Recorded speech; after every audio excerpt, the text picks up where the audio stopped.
Salut tout le monde, c'est Jérémy. Le site Banggood m'a envoyé ce projecteur de la marque Wambo qui est normalement fait en partenariat avec Xiaomi, en tout cas c'est ce qui est écrit sur le site de Banggood. Donc du coup c'est un projecteur compact comme vous le voyez et Full HD, donc on va voir aujourd'hui ce que ça donne. Dans la boîte on a une télécommande, une alimentation et le projecteur. Niveau design, on reste sur le style Xiaomi avec cette couleur blanche, il est vraiment compact et ne pèse qu'1,5 kg. On trouve un bouton pour l'allumer dessus et une molette afin de régler la mise au point.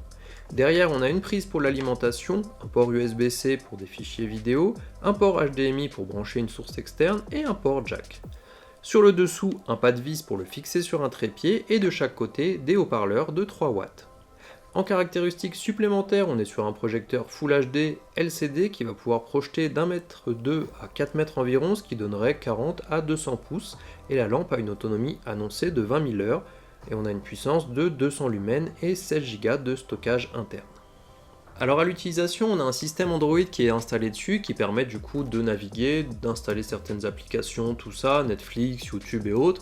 Dans l'idée, c'est plutôt pas mal. En pratique, le souci, c'est que c'est une très vieille version d'Android, du coup, ça se voit tout de suite au niveau des menus. C'est pas forcément l'interface la plus agréable à utiliser, et en plus de ça, c'est pas forcément très fluide quand on l'utilise sur Netflix ou sur YouTube.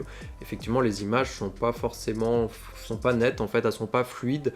Je sais pas exactement pourquoi ça fait ça, sans doute que la puissance de l'appareil n'est pas assez forte pour pouvoir gérer tout ça, en tout cas pour le lire en Full HD. C'est vrai que souvent ce type d'appareil compact et pas très cher, on les trouve plutôt en 720p, donc là peut-être que la Full HD est un petit peu difficile, donc malheureusement c'est un petit problème. Après on trouve quand même certains menus qui permettent de corriger les trapèzes, de corriger l'image, pouvoir zoomer, avancer dans l'image si on est un petit peu trop près, donc ça c'est quand même des fonctions qui sont pratiques. La télécommande fonctionne bien, on peut naviguer facilement avec, on peut l'utiliser aussi comme une souris, donc ça aussi c'est pas mal, ça fonctionne plutôt bien cette partie là en tout cas. Un autre point qui est gênant, c'est la ventilation. En fait il fait pas mal de bruit, donc effectivement quand on est à côté dans une pièce, en plus avec cette taille là on va plutôt l'utiliser dans une chambre peut-être, où il n'y a pas d'autre bruit autour, ça fait pas mal de bruit.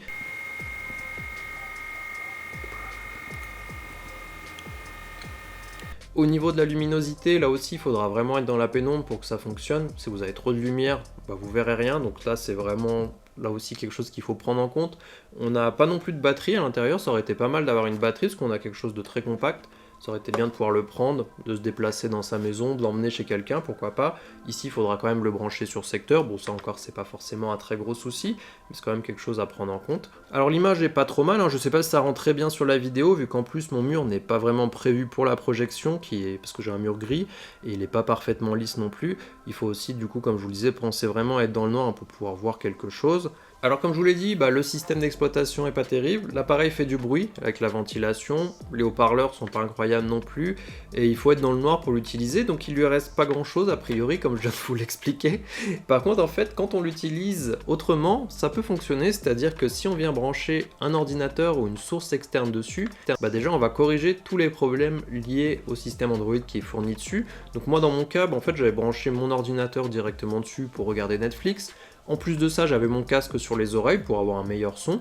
Et dans ces cas-là, effectivement, j'avais plus de soucis au niveau de l'interface, j'entendais plus le bruit du ventilateur vu que j'avais mon casque, et là ça fonctionnait plutôt pas mal. Donc dans ces cas-là, ça fonctionne effectivement si vraiment on vient mettre une clé, par exemple une clé mystique de chez Xiaomi dessus, ça fonctionnera aussi. Donc là ça peut être intéressant aussi pour avoir finalement un catalogue un peu plus large de choses qu'on va pouvoir installer et utiliser. Et dans ce cas-là, ça peut fonctionner. Maintenant ici on est sur un appareil qui coûte à peu près 130 € sur le site de Banggood, donc je vous mettrai le lien dans la description. Donc ça reste un produit qui coûte pas très cher, donc ça peut être aussi quand même malgré tout la possibilité pour quelqu'un qui voudrait vraiment un projecteur d'en acquérir un à moindre coût, mais qui a quand même des inconvénients comme je vous l'ai dit. Après si vous avez la possibilité d'attendre peut-être un peu plus, ça peut valoir le coup de mettre un petit peu plus d'argent là-dessus, ça reste quand même un produit un petit peu particulier, un projecteur, donc c'est vrai que si derrière vous achetez aussi une toile de projection, etc., donc ça faut vraiment avoir un produit intéressant qui permette d'avoir finalement toutes les fonctions qu'on voudrait sur ce projecteur là. Par contre effectivement en venant brancher un ordinateur, une clé en plus supplémentaire ou n'importe quoi, on va perdre le côté un petit peu portable qui faisait un petit peu l'avantage du truc. parce que c'est vrai que si on a quelque chose de très compact mais qu'il faut rajouter plein de choses autour pour qu'il puisse fonctionner correctement, bah on perd un petit peu l'intérêt premier. Donc finalement le point le plus positif de cet appareil, bah ça va être son prix, parce qu'on le trouve à peu près 130 € sur le site de Banggood.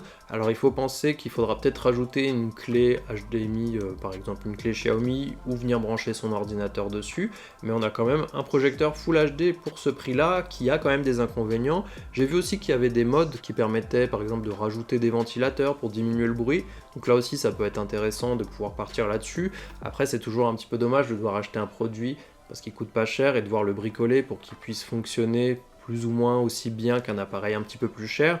Peut-être que c'est mieux d'attendre un petit peu et d'économiser pour acheter directement une version au-dessus, on n'aura pas à s'embêter avec tout ça.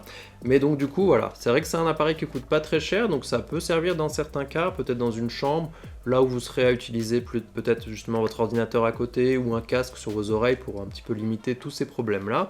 Après l'image reste correcte, ça permet quand même d'avoir une grande image sur un mur, et là encore peut-être que d'avoir une toile de projection ça peut aider.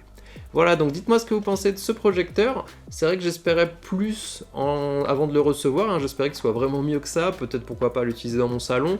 Là ça sera pas le cas, je pense pas le garder du coup, et c'est vrai que c'est toujours un petit peu dommage, mais voilà, donc dites-moi ce que vous en pensez en commentaire et on se voit très bientôt.